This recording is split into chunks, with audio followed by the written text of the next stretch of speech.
मैंने नहीं, एक फॉर्मूला है, इस्तेमाल कर लेते हैं और छोड़ देते हैं कि भाई गरीब आदमी को कुछ नहीं होना। इन लोगों को तो बस यही उठना, यही खाना और यही मर जाना। आप तो गरीबों के लिए बहुत बढ़िया काम कर रहा है। बता रहे हैं मैं कह रहा हूँ जी, दिल्ली में बीजेपी आ जाए एक बार, बस मजा आ जाएगा, बहुत बढ़िया। अच्छा, अमीर को टिकट दोगे, गरीब को टिकट नहीं दोगे? मतलब चाय वाला था, प्रधानमंत्री बन गया, जब टिकट नहीं मिला था, अब तुम कह रहे टिकट दे दिया अमीर को। लेकिन जी इस बार जो है यहाँ से जो है बीजेपी के नए कैंडिडेट हर्ष मल्होत्रा आए हैं और एक तरह आपके जाने माने जो है विधायक कुलदीप कुमार जी आपके यहाँ लोकसभा लड़ रहे हैं। और पिछली बार यहाँ जो है भारी मतों से आप लोगों ने जो है गौतम गंभीर को जिताया था, ठीक है। अगर दोनों की वोट मिला दी जाए तब भी वहां तक नहीं पहुंचते। इस बार क्या दोनों की वोट मिला? अगर देखिए 2 लाख समथिंग वोट पाए थे आप, 3,19,000 वोट पाई थी कांग्रेस और ये 6,96,000 वोट पाए थे। अगर दोनों की वोट मिला दी जाए तब भी इनके बराबर खांचे में नहीं पहुंचते। इस बार क्या, हाँ गंभीर, इस बार क्या माहौल रहेगा यहाँ से? माहौल का तो ये है कि टोटली जो पिछले 5 सालों में इन्होंने यहाँ पे जो भी यहाँ पे ऐसा मयूर फेज 3 की बात करो तो ज्यादा मुझे चेंजेस नहीं नजर आए हैं। और जहाँ तक आप खुद ही देख रहे हो जो केजी, अच्छा आपकी बात क्या है? आपकी बात ये है कि इनके जो अभी आप देख रहे हो घोटालों में नाम आए हैं, तो डिफरेंस यही पड़ेगा कि यहाँ से मतलब आपके लिए तो मुश्किल होगी, मुश्किल होगी। रीजन उसका सिर्फ यही है कि यहाँ पे जो इनके घोटाले हैं, जो कि इनके मिनिस्टर अंदर हैं, इनके घोटाले, आपके घोटाले की जो अब ऐसा अभी वो प्रूफ नहीं हुआ, अभी घोटाले प्रूफ नहीं हुए, हाँ उनको डाल दिया गया, तो निगेटिव इम्पैक्ट तो आता ही है। अभी प्रूफ नहीं हुआ है, ये वैलिड पॉइंट है, अभी प्रूफ नहीं हुआ है। और आप देख रहे हैं जो है लगभग लोगों, जहाँ पे बीजेपी की सरकार नहीं है उनको लगभग जो है लोगों को परेशान किया जा रहा है। कई जगह ईडी छापे पड़ रहे लगातार, ये परेशान किया जा रहा है। सही में कोई सिर्फ करप्शन है? ये तो करप्शन तो पूरा जांच का विषय है सर। देखिए मैं कैसे बोल सकता हूँ है या नहीं है। इवन अभी आप देखो जो सिसोदिया जो भी है, ये भी जो अंदर है जो भी है, तो उनका एक जांच का विषय है, उसपे हम नहीं ना आप बोल सकते हो कि ये सही है गलत। हाँ, ये जरूर बोल सकते हैं। संजय सिंह को भी अंदर डाल दिया गया, सिसोदिया भी आपके जो है अंदर शिक्षा मंत्री रह चुके हैं, सारे ये अंदर है। बट मेरा एक क्वेश्चन ये है कि क्या सारे जो करप्शन होते हैं, सारी ईडी सीबीआई की जो ये जांचें होती हैं, वे विपक्ष के लिए ही क्यों होती है, अपोजिशन के लिए क्यों है? ये क्या बीजेपी में सब कुछ साफ है, सब कुछ मतलब पाक साफ है? अगर आप देखो, महाराष्ट्र की गवर्नमेंट गिराई गई, उसके बाद इनको रिसोर्ट पॉलिटिक्स हुई, होटल में लोगों को रुकवाया गया, उसका जो बिलिंग जो इतना जो विधायक जो भी एमपी एमएलए जो वहां ठहरते हैं, उनका बिल कौन देता है? कौन देता है? इसकी कभी जांच हुई सीबीआई ने? तो ये चीज जब तक निकल के नहीं आएंगे, आप देख रहे हो विपक्ष को ही सिर्फ टारगेट कर रहे हो, तो कहीं ना कहीं तो गड़बड़ है। अभी इलेक्टोरल बॉन्ड पे अभी देखिए वो सार्वजनिक किया गया कहाँ से कितना जो है चंदा लिया गया था। कई इसमें नाम मतलब कई ऐसे दान करता है जिनको दान देने के बाद कई मतलब अच्छे ठेके मिले, उनके जो अच्छे वो मिले। इस पर आप क्या कहेंगे? बिल्कुल यही कहेंगे, जिस तरह से सुप्रीम कोर्ट ने हमारे बोला कि DY चंद्रचूड़, राइट, इसको दिया जाए, इसका सारा डिटेल दिया जाए, तो जिस तरह से एसबीआई ने काम किया कि हमें जून तक का टाइम दीजिए, हुआ ना, उसने बोला मार्च को आप दे दो, उन्होंने बोला जून तक का उन्होंने टाइम मांगा।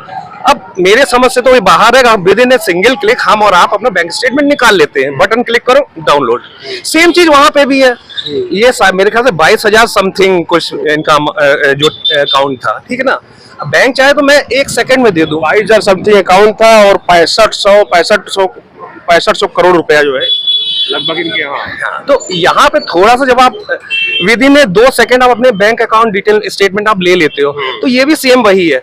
जाने कितने 65 लाख से ज्यादा एसबीआई अकाउंट होल्डर हैं मेरे हिसाब से, ठीक है ना, जो जहां तक मुझे नॉलेज है। और 20,000 देने में इनको जून तक का टाइम चाहिए, तो ये जो टाइम मांगना ये कहीं ना कहीं दिक्कत करता है, कहीं ना कहीं कुछ झोल। राइट है, ये है। देखो गवर्नमेंट है, सारे ईडी जो विपक्ष है, सारे अपोजिशन के ईडी सीबीआई के छापे लग रहे हैं, दैट इज फाइन।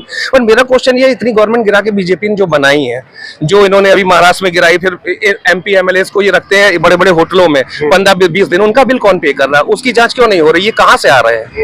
ये भी तो जरूरत है। इसको क्यों नहीं ईडी सीबीआई लेती है इस चीज को? कोई फ्री का बिल, ये बिल आप क्या समझते हो? बिल बहुत कम है। ये कितने आलीशान होटलों में ये लोग रहते हैं, एक जगह नहीं तो बहुत सारी जगह। ये सब सवाल जो जनता को करना चाहिए और लाजमी भी है। मैं तो कर रहा हूँ आपके सामने, मैं तो कर रहा हूँ। तो इस बार जो है क्या यहाँ क्या माहौल है? माहौल तो अभी यार बहुत जल्दी है कहना, अभी नहीं कह सकता कुछ भी, मैं नहीं कह सकता। चुनाव करीब है, और सब जो है जोर आजमाइश में लगी हुई, सारी पार्टियां जोर आजमाइश में लगी हुई है। देखो सर, अगर हम सिर्फ राम मंदिर और मंदिर मस्जिद में देखेंगे तो फिर आप जानते हो क्यों। अच्छा, इस बार चुनावी मुद्दे क्या हैं आपके? मेरी नजर क्या होगा? सबसे बड़ा महंगाई मेरे लिए, बेरोजगारी भी है, अशिक्षा भी है, बिल्कुल। लगातार पेपर लीक हो रहे हैं। बिल्कुल बिल्कुल लीक हो, ये तो बहुत बड़ी चीज है कि पेपर लीक हो रहा है और ना मतलब पर ये सरकार जो है कोई शिकंजा नहीं कस पा रही। लगातार जो है बच्चे परेशान होते हैं, एग्जाम देने जाते हैं। अभी यूपी पुलिस का पेपर लीक हुआ, कहीं उनको ट्रांसपोर्ट में इतना खर्चा आ जाता है, फिर दोबारा फिर फॉर्म तो नहीं सबमिट किया जाता, पर दोबारा फिर उनके कन्वीनियंस चार्जेस आते हैं और जो समय लगता है, कई बच्चे बाहर घर से रह के तैयारी करते हैं। इस पर क्या कहना चाहिए? सर बिल्कुल कहते हैं कितनी बड़ी परेशानी इसमें, ये लगाम क्यों नहीं लग पा रही है। अगर आप हर जगह आप जैसे देखो यूपी में भी पेपर लीक आउट हुए, राइट, वहां पे कहते हैं बड़ा वो चीज बहुत अच्छी हो गई है, चीजें करप्शन हट गया है बिल्कुल, तो कहाँ हटा है करप्शन। आप हर महीने 2 महीने में एक पेपर लीक का मामला सुन लो, ठीक है ना, उसके बाद क्या हुआ, उसके बाद कोई कुछ नहीं पूछने वाला, थोड़ी देर हाईलाइट रहता है मीडिया में और तो वो लोग भूल जाते हैं, ठीक ना। तो उसके बाद क्या उसका निकला और ये कब रुकेगा ये किसी को नहीं मालूम।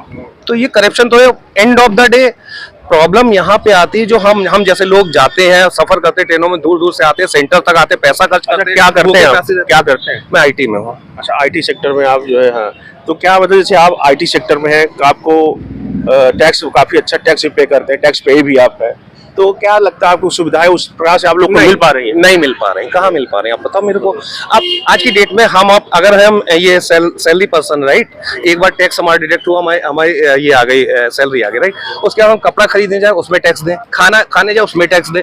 जब सारे टैक्स हमें फिर से देने, तो एक बार जब वो काट लेती तो उसका क्या मतलब, या तो वहां काट लो फिर हमें हर जगह से आजाद कर दो टैक्स। हमने सैलरी का टैक्स काटा, मेरे पास कट के आ गई, हम आप सैलरी पर्सन है, ठीक है ना, खाना खाने जाओ रेस्टोरेंट में तो एक्स्ट्रा टैक्स हम दे रहे हैं 22%।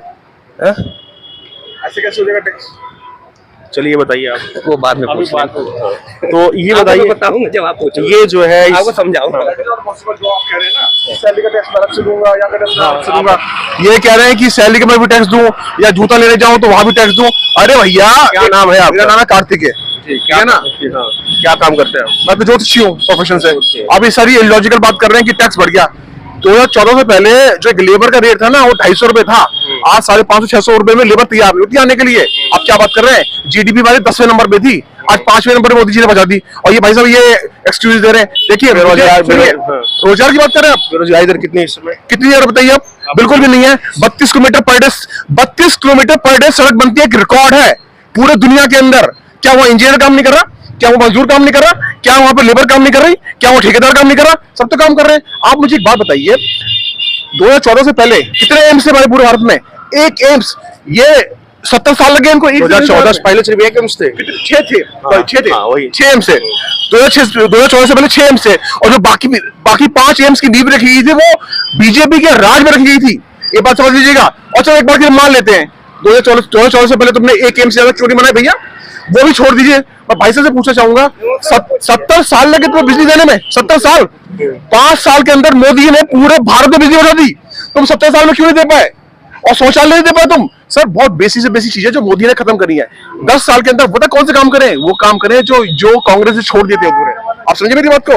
मोदी ने वो इस बार क्या मुद्दे हैं मोदी जी की? इस बार अभी तक 10 साल ये काम हुआ है जो मोदी ने मतलब कांग्रेस ने छोड़ दिए थे। इस बार अब अगली पंचवर्षीय अगर रिपीट करेंगे?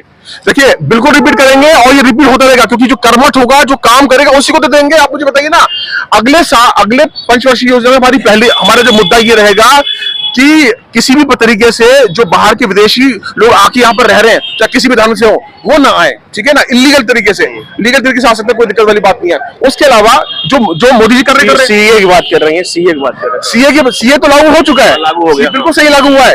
देखिए जो हिंदू प्रताड़ित है या मुस्लिम जो ईसाई प्रताड़ित है मुस्लिमों के द्वारा या किसी और धर्म के द्वारा, उसको हम लोग यहाँ शरण देने में दिक्कत क्या है? अच्छा, ये 2010 साल आपने जो है देखा कांग्रेस का राज, 10 साल मोदी जी राज, दोनों कंपेयर करके क्या निष्कर्ष क्या निकला? सर हमने 60 साल देखा है बाकी दलों का और 10 साल मोदी का देखा है। मोदी जी आने से पहले गुजरात को बना के गए, मैं गुजरात होके आया हूँ। 10 साल से केजरीवाल छाती पीट रहा है कि मैं यमुना साफ करूंगा, मैं यमुना साफ क्यों नहीं कर रहा यमुना साफ? नमामि गंगे परियोजना का जो है 2022 तक मोदी जी ने बोला था, इस बार गंगा सफा हो जाए, प्रदूषण मुक्त हो जाएगी, अभी तक नहीं हो पाया। देखिए कितने करोड़ की जो है वहां पे वो लगता है। आपने बिल्कुल सही प्रश्न पूछा। नमामि जो गंगे प्रोजेक्ट है उसमें 30 से 40% तक मोदी जी ने सफलता प्राप्त कर लिया। हाँ 2022 तक उन्होंने बोला था, कोविड नहीं आया क्या, आप बताइए ना। उन्होंने ये कहा था कि सीए जो है 2020 से पहले लागू हो रहा था, लेकिन सीए कोविड की वजह से लागू नहीं हो पाया।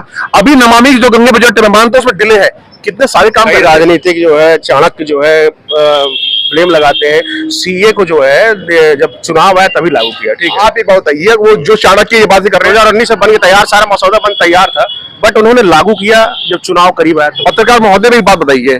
अब वो जितने भी चाणक्य, मैं उनसे एक बात पूछना चाहूंगा, वक्फ बोर्ड नाम की एक संस्था थी जो नेहरू जी ने बनाई थी, जिसमें मैं आपकी प्रॉपर्टी पे अपना कब्जा कर लूंगा, तुमने उसको निरस्त क्यों नहीं किया?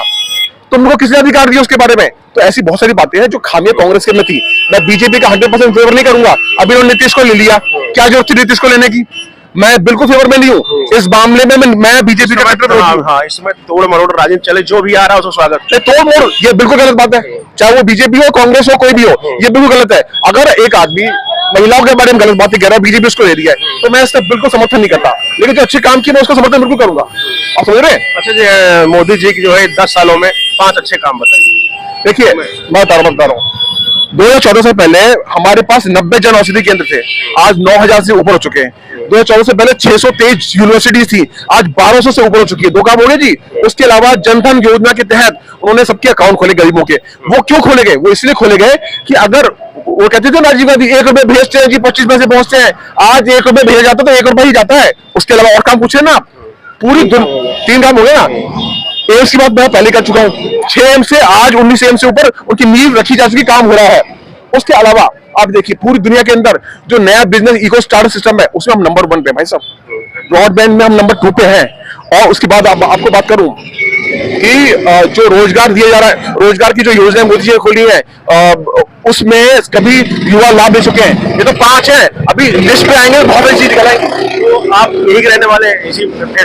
दिल्ली का रहने वाला हूँ। केसरी के रहने वाले? नहीं, मैं कालका जी का रहने वाला हूँ। कालका जी रहना। तो हम 15 लाख पे मैं ये कहना चाहूंगा, मुझे वो वीडियो ये दिखा दीजिए, उसमें मोदी जी ने ये कहा हो कि हम 15 लाख लाके देंगे, सबके अकाउंट में डाल देंगे। उन्होंने ये कहा था कि इतना पैसा विदेशों में है कि अगर सबके अकाउंट में जाएगा तो 15-15 लाख रुपए जाएगा। उन्होंने देने की बात नहीं करी थी। अच्छा, ये अच्छा क्या सर, ब्लैक काला धन जो है, काला धन की बात की गई, 100 धन काला धन। देखिए वो उसके बारे में मुझे कोई जानकारी नहीं, अगर ऐसा कहा है उन्होंने तो उनको करना चाहिए। और 2022 तक इन्होंने बोला था जो है कि हम जो है किसानों की आय दोगुनी कर देंगे, वो भी नहीं पूरा किया। क्या बात कर रहे हैं सर? हर साल किसान के पास 5 से 6 हजार रुपए हर साल उसके पास जाते हैं, और सारी चीजें जो है वो पब्लिक से तो आएगा भैया, टैक्स के द्वारा। 100 स्मार्ट सिटी की बात की गई थी जब चुनाव, इनके 2019 चुनाव, जब 2014 चुनाव ने न्यू डाली थी, 2019 में के मुद्दे थे 100 स्मार्ट सिटीज की। आप जो बातें कर रही हैं वो सारी चीजें पूरी की जाएंगी। 370 सबसे बड़ा था, जहां महिलाओं से बलात्कार हो रहे थे, जहां ये कहा गया कि अपनी बीवियों को छोड़ जाओ या इस्लाम कबूल कर लो, वो 370 हटाया। 35A के नाम पे दलितों से लैटरिन साफ कराई जा रही थी, आज ये भीम पार्टी बना के घूम रहे हैं। तुम क्यों नहीं पूछते इनसे? अगर वहां दलित डॉक्टर भी बन जाएगा तब भी झाड़ू ही मारेगा। वो 35 से मोदी जी ने खत्म कर दिया। मैं सबकी बात नहीं करूंगा, कुछ चीजें ऐसी जो मोदी जी नहीं पूरी की वो होंगी सारी पूरे। अब बुलेट ट्रेन के गाने गाते हैं कि बुलेट ट्रेन नहीं लेकिन है, अरे भाई साहब उसकी बाउंड्री तैयार की जा रही है, वो बहुत लंबा समय है, क्योंकि अगर बुलेट ट्रेन के सामने कोई गाय आ गई, कुछ आ गया तो हो सकता है कि बहुत बड़ा एक्सीडेंट हो जाए। तो एक बड़ा प्रोजेक्ट है, हर चीज में समय लगता है।